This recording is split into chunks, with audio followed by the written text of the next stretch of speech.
নমস্কার বন্ধুরা, আজকের ক্রিসমাস ডে কেমন কাটছে? নিশ্চয়ই ভালো কাটছে। আর আপনারা নিশ্চয়ই সবাই খুব সুস্থ আছেন। সুস্বাগতম। বড়দেরকে আমার প্রণাম, ছোটদেরকে ভালোবাসা জানিয়ে আজকের ভিডিওটি আরম্ভ করছি। আচ্ছা, আজকে আসছি এই কারণে ভিডিওটা আমি আবার করতে বাধ্য হচ্ছি যে বাড়ির জন্য কি অ্যাম্পলিফায়ার, মানে কি চিপ দিয়ে কি আইসি দিয়ে অ্যাম্পলিফায়ার তৈরি করবেন না ট্রানজিস্টার হবে। তো এইরকম ভিডিও এর আগে আমার ছিল, কিন্তু আজকের একটু অন্য মানে ভাবে আপনাদের শেখাবার চেষ্টা করব, যাতে আপনারা আরও ভালো মতো ভিডিওটি বুঝতে পারেন বা শিখতে পারেন। এখানে আসছি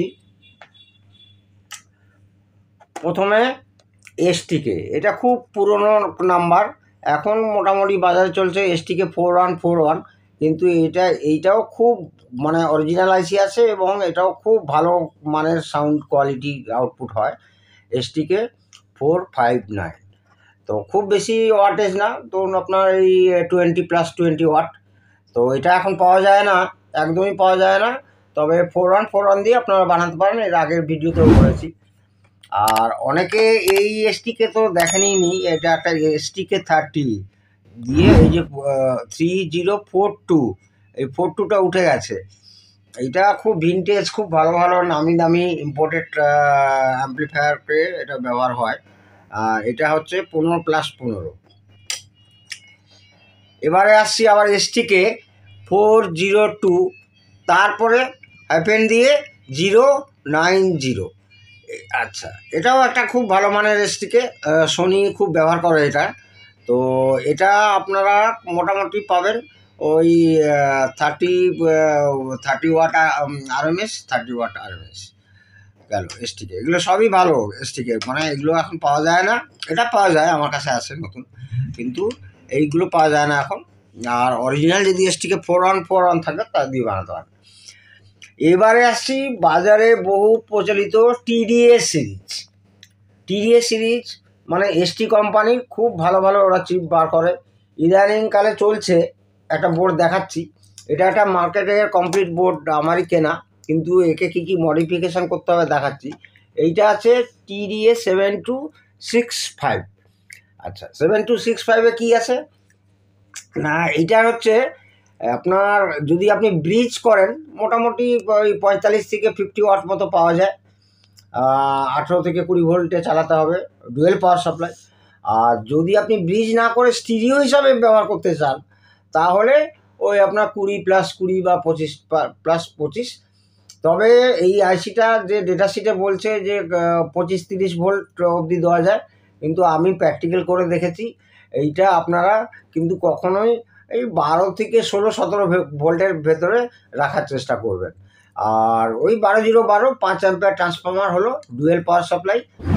আর এইখানে যে কেলটন বলে যে দুটো কন্ডেন্সার ব্যবহার করা হয়েছে 4750 ভোল্ট, একদম 100% ডুপ্লিকেট, একদম এই দুটোকে ফেলে দেবেন যদি বাজার থেকে কিট কেনেন, এই দুটোকে ফেলে দেবেন। আর এই ডায়েটগুলো একটু ভালো 5408 আছে, তো এখানে ব্রিজ করে ডুয়েল পাওয়ার সাপ্লাই করা হয়েছে। এই ডায়েটগুলো ফেলে দিয়ে, তাও মানে ফেলে দিলে ভালো হয়, তাও ডায়েট চলবে, কিন্তু কন্ডেন্সারগুলো অবশ্যই ফেলবেন। আর এখানে একটা ওই 5 ভোল্টের জন্য আবার 2.2 ohms একটা রেজিস্ট্যান্স দিয়ে একটু ড্রপ করিয়ে, তারপরে আপনার এখানে ওই ইউএসবি প্যানেলের জন্য 5 ভোল্টের একটা আইসি ব্যবহার করেছে। তো এখানে এই কন্ডেন্সারটা না চেঞ্জ করলেও চলবে, কিন্তু এই দুটো অবশ্যই চেঞ্জ করবে। এরপর আসছি সেই আমাদের টিডিএ 7297। 7297ও একটা বেশ ভালো সস্তার 15+15, ওই 12 সিঙ্গেল পাওয়ার সাপ্লাই, কিন্তু মজার হচ্ছে সিঙ্গেল পাওয়ার সাপ্লাই মানে ভালো বেশ। আর একটা কথা আমি বলতে ভুলে গেলাম, এই যে দেখুন, যখনই কোনো ডুয়েল পাওয়ার সাপ্লাই অ্যাম্পলিফায়ার হবে না, এই যেমন 7265, এইখানে দেখুন এইখানে কিন্তু টোটাল আইসোলেট করতে হবে। ওরা কী করলো, এই হিটসিং তো চলবেই না, বড় হিটসিং দিতে হবে। এইখানে স্ক্রু মেরে দিয়েছে, দেখুন এইখানটা স্ক্রু মেরে দিয়েছে। এইখানে কোনো আইসোলেট, টোটাল আইসিটাকে আইসোলেট কিন্তু করতে হবে আপনাকে, মানে এই যে বডিটা যে আইসির নিজস্ব যে হিটসিং, এইটা কিন্তু নেগেটিভ পাওয়ার সাপ্লাই আছে, এই নেগেটিভ পাওয়ার সাপ্লাই দিয়ে এতে যদি এইটা যদি গ্রাউন্ড মনে করেন, ধরুন আপনি আপনার ক্যাবিনেটের মধ্যে এইরকম করে লাগাবেন, তাহলে দেখতে হবে না, আইসি ব্লাস্ট করবেই করবে। তো এইটাকে অবশ্যই আইসোলেট করে নেবেন, কিন্তু আমি বারবার বলছি। আর যদি কাঠের ক্যাবিনেট ইউজ করেন ওইসব করবেন না, মেটাল ক্যাবিনেট ইউজ করবেন, এইটাকে অবশ্যই আইসোলেট করবেন। কিন্তু 7297-এর ক্ষেত্রে যেহেতু সিঙ্গেল পাওয়ার সাপ্লাই, ওর বডিটা কিন্তু গ্রাউন্ডই থাকে, ওইটা আইসোলেট করার দরকার নেই। তারপরে আসছি 7294, এই যে দেখুন 7294 একদম খুব ভালো আইসি, অরিজিনাল আইসি কিনতে হবে। এই সেম আইসি সেম নাম্বারের আপনার ডুপ্লিকেট আইসি মানে পেয়ে যাবেন, মানে তার 3 থেকে 4 গুণ বেশি এই আইসিটার দাম, যেটা ডুপ্লিকেট আইসি থেকে 3 থেকে 4 গুণ এই আইসিটার দাম। তো এটা অরিজিনালি আইসি। এই ক্ষেত্রে একটা বলছি, এটা খুব ভালো অ্যাম্পলিফায়ার, এসটি কোম্পানি, ওরা বলছে যে এটা হচ্ছে 100 ওয়াট। তো 100 ওয়াট মানে একদম পিক ভোল্টেজ, আপনার ধরুন 40-45 ভোল্ট মতো দিতে হবে।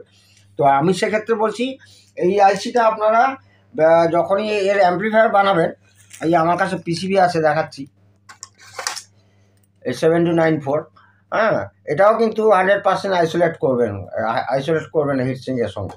তো এরা কোম্পানিরা বলছে 100 ওয়াট 45 ভোল্ট। তা আমি বলছি আমার এক্সপিরিয়েন্সে আপনারা 24-024 5 অ্যাম্পিয়ার ট্রান্সফর্মার ব্যবহার করবেন। আর তারপরে হচ্ছে আইসিটা, এই টিডিএস সিরিজের ম্যাক্সিমাম আইসি হচ্ছে ওভারলোড প্রোটেকশান আছে, থার্মাল প্রোটেকশান আছে, স্ট্যান্ড বাই আছে, মিউট আছে। কিন্তু তাও আমি দেখেছি যে যখন আমরা অ্যাম্পলিফায়ারটা তৈরি করার পর যখন আমি অন করছি, একটা click sound, pop up sound কিন্তু স্পিকারে পাই। সেক্ষেত্রে যদি আপনার স্পিকার প্রোটেকশান ওই দিলে যদি ব্যবহার করেন, তাহলে আর প্রশ্নই ওঠে না ওই পপ আপ নয়েজটা পাওয়ার জন্য। তো আরেকটা বোর্ড আমি এখানে রেখেছি, সেই আমারই তৈরি পিসিবি। এইখানে ওই কোম্পানির অনুযায়ী আমি কি করেছিলাম, 35-035 ট্রান্সফর্মার ইউজ করেছিলাম 5 অ্যাম্পিয়ার। তাতে 1 মাসের মধ্যে দেখুন এই আইসিটা অরিজিনাল আইসি, কিন্তু তা ব্যবহার করবেন না, এই জন্যই আপনাদের দেখাবার জন্য। দেখুন কী অবস্থা হয়েছে, একদম ব্লাস্ট করে গেছে। আর এই দুটো আইসিও খারাপ হয়েছে। এটা 2.1 এটা তৈরি করা হয়েছিল, কিন্তু আমি টেস্ট করছিলাম যে দেখার জন্য যে কোম্পানি যেটা ওরা বলছে, ডিক্লারেশন দিয়েছে যে এত ভোল্টে চলবে, কিন্তু আমি বলছি আপনারা ওই 24-024 ম্যাক্সিমাম 26-026 ডুয়েল পাওয়ার সাপ্লাই 5 অ্যাম্পিয়ারে ব্যবহার করবে। এই গেল এই 7294 পিসিবি। আর একটা আইসি দেখাচ্ছি আমি, LA4705। আপনারা তো অনেকেই জানেন LA440, কিন্তু এটাও একটা দুর্দান্ত মানের চিপ, খুব ভালো চিপ। মানে LA440 তো বেকার কোয়ালিটি, মানে সাউন্ড একদমই না, ও খালি গাঁ গাঁ করে বাজে, কিন্তু কোনো কোয়ালিটি বাজে না।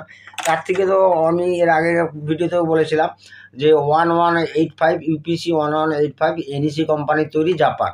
এটাও খুব ভালো, কিন্তু এটা পাওয়া যায় না। আর এটা একটা দেখাচ্ছি আর কি, LA4450। অনেকেই হয়তো এই নাম্বারটা শোনেননি, আপনারা নেটে সার্চ করে ডেটা দেখুন। এটাও একটা দুর্দান্ত মানের ভালো চিপ। আর একটা আছে LA4507, এটাও খুব ভালো আইসি কোয়ালিটি। মানে আপনারা সবার মানে 444 যে আইসিটা, তার থেকে সব কটা আমি যে নাম্বারগুলো বললাম ভালো। আর আরেকটা আছে, এটাও বাজারে এখন পাওয়া যায়, TDA2005। এটাও আপনার স্টিরিও করা যায় অথবা ব্রিজ করে একটা সিঙ্গেল চ্যানেল করা যায়। এটাও একটা দুর্দান্ত মানের আইসি। তবে তার থেকে সবচেয়ে হাইয়েস্ট রেটিং হচ্ছে আপনার TDA7294, হাইয়েস্ট রেটিং, খুব ভালো। আমি রেকমেন্ড করছি যে আপনারা এটা করুন, কিন্তু পাওয়ার সাপ্লাইটা যেভাবে বললাম ঠিক সেভাবেই আপনারা ব্যবহার করবেন। আর একটা খুব ভালো ফিলিপসের তৈরি একটা চিপ, এটা বেস্ট টেবিল তো করা হয়েছে। এই পিসিবিও আমার নিজের ডিজাইন, দেখতেই পাচ্ছেন এখানে ডিজিসফট লেখা আছে। তো এইখানে এই যে ডিজিসফট লেখা আছে, এই আইসিটার নাম্বার হচ্ছে TDA1524A। খুব ভালো মানের একটা best table circuit, with pre amplifier আছে, খুব হাই গেন। এই আইসিটাও খুব কম পাওয়া যায়, তবে এখনও বাজারে পাওয়া যাচ্ছে। একদম পিওর 12 ভোল্টে আপনাকে চালাতে হবে, অর্থাৎ 7812 একটা ইউজ করতে হবে, আর ইনপুট আউটপুট, আর হচ্ছে আপনার তো এখানে সমস্ত ভেরিয়েবল পট কানেকশান হয়ে গেল। তো আর একটা আমার তৈরি করেছি, যারা ট্রানজিস্টার দিয়ে করতে ভালোবাসেন, সেই 52001943 স্টিরিও অ্যাম্প্লিফায়ারের বোর্ড। আর এখানে কি হলো, দুটো কন্ডেন্সার দিয়ে ফিল্টার হলো, আর 4টে ডায়োড দিয়ে আপনার এই হয়ে গেল, ব্রিজ দিয়ে ডিসি হয়ে গেল, এসি থেকে বিসি। এখানে একটা স্পিকার কানেকশান, এখানে একটা স্পিকার কানেকশান, আর দুটোরই ফিউজ প্রোটেকশান করা হয়েছে। এই দেখুন ফিউজ প্রোটেকশান আছে, ফিউজ প্রোটেকশান আছে, ফিউজ প্রোটেকশান আছে, ঠিক আছে।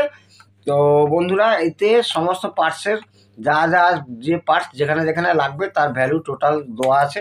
খুব ভালো মানের পিসিবি, দেখতেই পাচ্ছেন। এই যে ডিজিসফট আমার কোম্পানির নাম, আপনারা দেখতে পাচ্ছেন। আর 7294 তো আপনাদের দুটো চ্যানেল দেখালাম। এরকম আমার কাছে 1 2 3 4 5 5টা চ্যানেলেরও আছে। মানে এখান থেকে ধরুন কেটে দিলাম, তাহলে 1 2 3 আপনি 2.1 বানালেন, 5টা চ্যানেল বা 4টে বানালেন, বা এরকম দুটো বানালেন, ঠিক আছে বন্ধুরা। তো আপনারা সবাই খুব ভালো থাকুন। ওই বেস্ট টেবিলের পিসিবিটাই যে দেখাচ্ছি। তো সবাই সুস্থ থাকুন, খুব ভালো থাকুন, ছুটির দিনগুলো খুব আনন্দ কাটান। আর আগামী দিনে নিশ্চয়ই দুর্দান্ত একটা ভিডিও আপনাদের সামনে তুলে ধরবো। আপনারা সবাই সুস্থ থাকুন। জয় হিন্দ, বন্দে মাতরম।